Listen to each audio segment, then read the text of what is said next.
ញញឹមសាជាថ្មីពេលវេលាបន្តដើរផែនដីបន្តវិលអ្វីអ្វីគ្រប់យ៉ាងបន្តដំណើររបស់ខ្លួនតាមធម្មតាដោយសពមួយដងពីមួយថ្ងៃកន្លងទៅមួយថ្ងៃ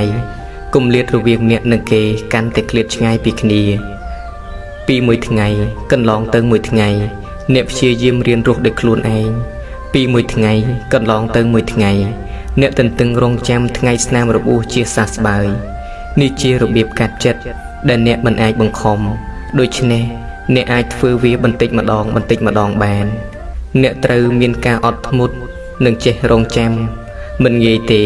បើអ្នកចង់បំភ្លេចមនុស្សដែលធ្លាប់មានន័យបំផុតក្នុងជីវិតរបស់អ្នក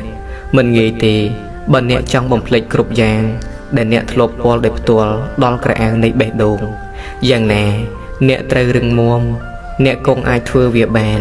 ចូលធ្វើវាបន្តិចម្ដងរហូតដល់អ្នកអាចធ្វើវាបាន 100% នោះអ្នកប្រកាសជាអាចញញឹមសាជាថ្មីបាន